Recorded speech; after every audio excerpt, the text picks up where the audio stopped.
बदायूं में कितनी बदली है सूरत और कितना बदल पाए हैं बदायूं को आप? बदायूं में जब हमको जिम्मेदारी मिली तो आज बदायूं में काफी बदलाव आया है। बदायूं में सीवर लाइन की समस्या थी और वो 4 से कुछ करोड़ की वहां पर स्वीकृत हुई है वहां पर, और उसका शुभारंभ भी हो गया। और मैं कह सकता हूं वहां हमारे बदायूं के अंदर जो चौराहे थे बहुत सकरे थे। आज बदायूं के अंदर भगवान परशुराम चौराहा है, चंद्रशेखर भगत सिंह, सरदार भगत सिंह चौराहा है, और वीर भामाशाह चौराहा है, हमारे सरदार वल्लभ भाई पटेल चौराहा है, और रानी लक्ष्मीबाई चौराहा है, महाराणा प्रताप चौराहा, ये सब का वहाँ पर बहुत सौंदर्यीकरण और वहाँ की उनकी जो भव्य मूर्ति लगी है उससे आज हमारा बदायूं बहुत सुंदर लगता है।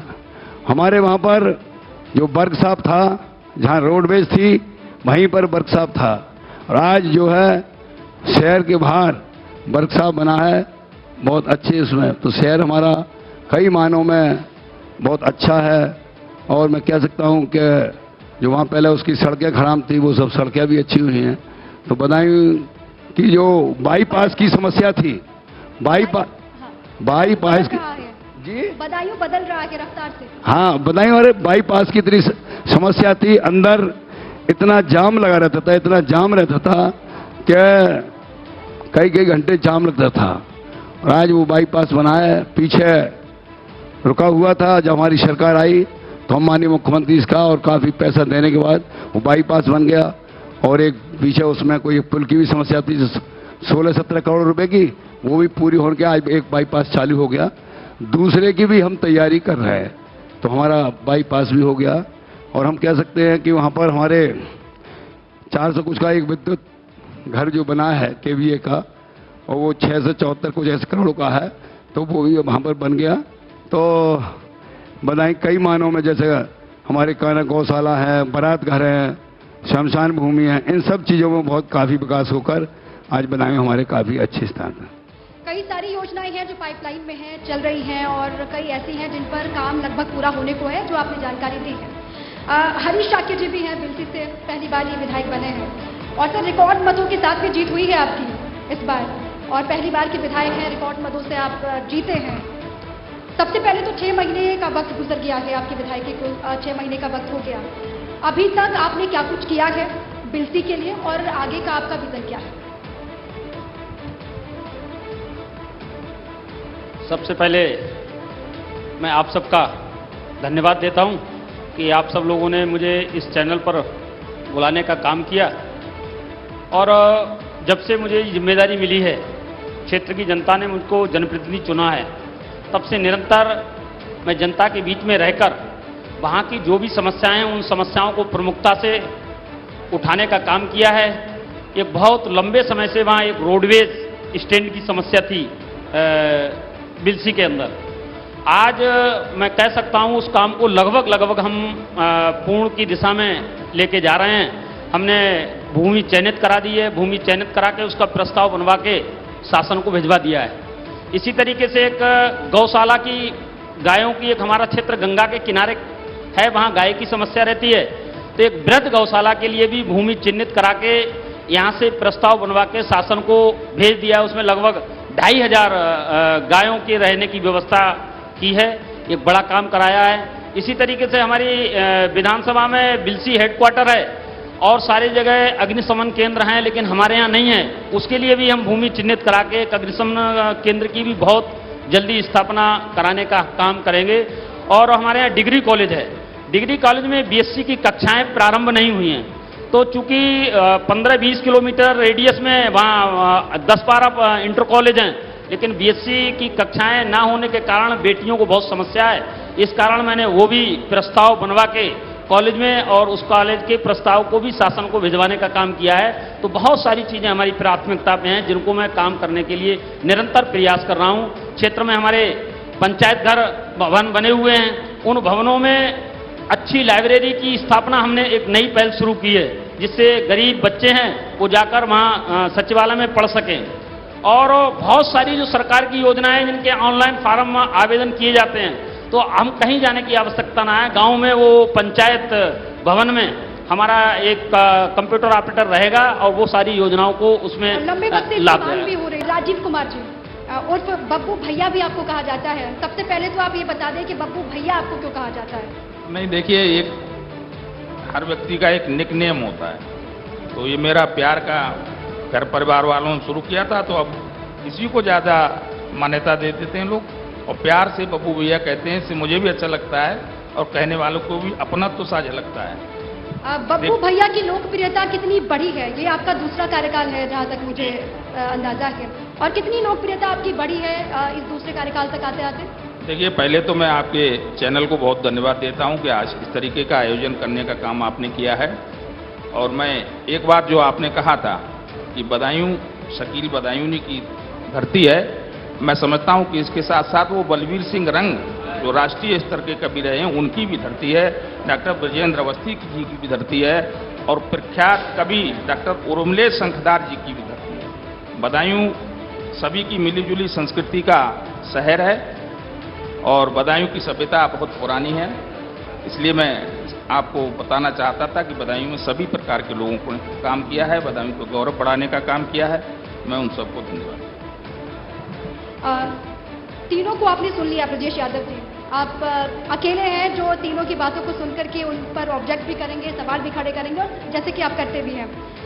पहली बार आप भी विधायक हैं और सहसपान एक ऐसी सीट है जहां पर कहा जाता है कि बहुत मजबूत किला है आपका, दुर्ग है, और वहां पर आज तक बीजेपी सेंधमारी नहीं कर पाई है। और इस अभेद्य किले को इस बार आपने कैसे आगे बरकरार रखा और बीजेपी कैसे नहीं वहां पर कुछ कमाल कर पाई? आपको क्या लगता है कि आपको किस आधार पर जनता ने चुना? देखिए, आपका बहुत धन्यवाद। और लगातार कई योजनाओं से विधायक मेरे पिताजी वहां से रहे, 5 बार विधायक रहे, और मैं 10 साल कोऑपरेटिव बैंक बदायूं और संभल में चेयरमैन रहा हूं। और काम का कुछ तो नतीजा है और कुछ लोगों को कुछ तो दिखता होगा कि लगातार हम लोगों को जिता देते हैं। और इस बार भी आप जब बात कर रही थी बड़े बहुमत की हरीश जी की, तो मैं सहसवान की पूरी जनता को आपके चैनल के माध्यम से बधाई देना चाहता हूं कि मंडल में दूसरे नंबर की जीत मुझे दिलाने का काम किया। और पूरी कोशिश मैं इसमें लगा रहता हूं कि कैसे भी करके उनकी जो अपेक्षाएं हैं उन पर खरा उतरूं। मुझे दिए विपक्ष में रहते हुए सक्रिय विपक्षी भूमिका निभा के मैं अपना काम करने का काम करूं। 2007 को छोड़कर के 1993 से लगातार समाजवादी पार्टी की यहाँ पर का विधायक है। चुनौती कितनी बड़ी है आपके सामने? कितनी बड़ी चुनौती आप देख पा रहे हैं? क्योंकि सामने 2024 का किला भी है और बड़े बदायूं में किस तरीके से काम करना है, सपा को मजबूत किस तरीके से करना है, ये भी सारी जिम्मेदारी आप पर कहीं ना कहीं है। देखिए, मैं बताऊं, आप 2007 का जो जिक्र कर रही हैं, 2007 में मात्र 100 वोटों से 107 वोटों से समाजवादी पार्टी वहां हार गई थी। और उसके बाद के चुनाव की, उससे पहले के चुनाव की बात करें तो लगातार पिताजी एमएलए रहे वहां से। 2002, 2012, 2017 जब पूरे बरेली मंडल लगभग एक सीट और जीती थी। 2017 में जब लहर थी भारतीय जनता पार्टी की प्रचंड, तब भी सहसवान का किला बचा रहा। 2022 में मैं खड़ा हुआ, मैं जीत गया चुनाव। और पार्लियामेंट के भी चुनाव की बात करें तो 2009 की बात करें, 2014 की बात करें, 2019 की बात करें, भले ही आज समाजवादी पार्टी के सांसद वहां से हार गए, लेकिन मुझे खुशी इस बात की कि सहसवान विधानसभा हर बार पार्लियामेंट में भी जिता के भेजती। और इस बार 2024 के चुनाव में और ज्यादा वोटों से, बल्कि मैं तो कहूंगा कि समाजवादी पार्टी फिर से सांसद वहां से देगी। इस बार आपको पूरा भरोसा है कि ऐसा कुछ होगा? हाँ, कुछ गलतियां हमसे हुई होंगी, कुछ चूक गए होंगे, उन पर मंथन करके, अपना मनन करके, उन कमियों को दूर करके हम जिताना चाहते हैं। तो बीजेपी तो कहती है कि इस बार 80 में से 80 सीटें वही ले जाएंगे। अब मैं किसी पे उंगली नहीं उठाना चाहता। आप और बैठे आप सवाल करेंगे तो वो जवाब दे पाएंगे। नहीं, मैं सवाल किसी से नहीं करना चाहता हूं, लेकिन बड़ा ताज्जुब मुझे और खुशी भी इस बात की है। आदरणीय हमारे अंकल हैं महेशन गुप्ता जी, बहुत सीनियर लीडर हैं, मेरे पिताजी के साथी हैं। अभी वो जिस बाईपास का जिक्र कर रहे थे, वो बाईपास समाजवादियों ने दिया था, आप रिकॉर्ड में देख लीजिए। कह रहे थे बाईपास चालू कराया, तो वो बाईपास समाजवादियों की देन, समाजवादियों की देन थी, Yes. वो अपना बता रहे हैं। यस। इस पर मैं उनसे जवाब दूंगी। हरीश जी, आप इसका जवाब देंगे? नहीं अच्छा, आदरणीय महेश गुप्ता जी ने। जी, तो बहुत सी ऐसी योजनाएं, और मैं कोई बदायूं में आज 5.5 साल की आदरणीय योगी जी की सरकार हो गई और निरंतर सरकार में है, तो हम लोगों को जब आदरणीय अखिलेश जी की सरकार थी 2012 से 17, तो बहुत सारी योजनाएं ऐसी थी जो समाजवादी पार्टी के लोग लेके आए, चाहे वो बड़ा राजकीय मेडिकल कॉलेज देने की बात हो, चाहे आपने जिस बाईपास की बात की हो वो बाईपास हो, चाहे ओवरब्रिज की बात हो, चाहे तमाम पूरे क्षेत्रों में सिंचाई, tubewell, degree college, inter college, जो भी बात हो, सब समाजवादी पार्टी की देन। और ताजुब मुझे इस बात का कि आज मैं जो भी चिट्ठियां लिख के शासन को भेजता हूं, मैंने हमारे यहाँ सहसवान इलाके का तार बहुत जर्जर हैं, और अपनी सरकार में पिताजी मेरे मंत्री भी थे सूबे में, उस टाइम पे 5 बिजलीघर हम लोगों ने सहसवान विधानसभा में स्वीकृत कराए थे, और जो उनका तार जर्जर पड़ा हुआ है बहुत ज्यादा, मैंने विधानसभा का जब सत्र चला था तो चिट्ठियां लिखी थी, और उन चिट्ठियों का जवाब आज तक नहीं आना अपने आप में अफसोसजनक है।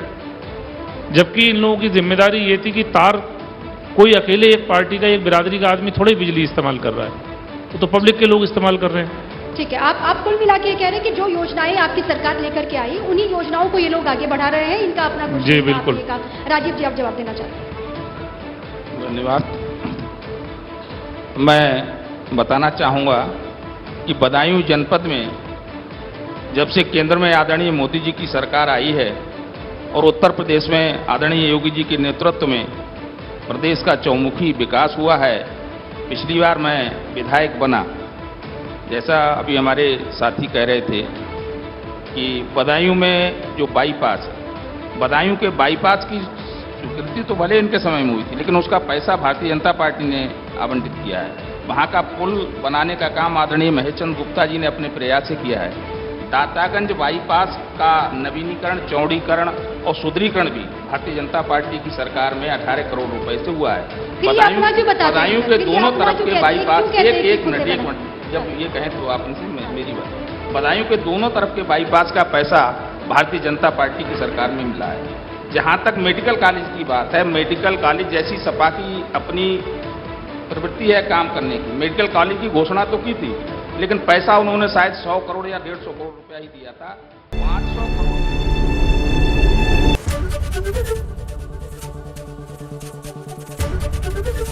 एबीपी गंगा, खबर आपकी, जुबान आपकी।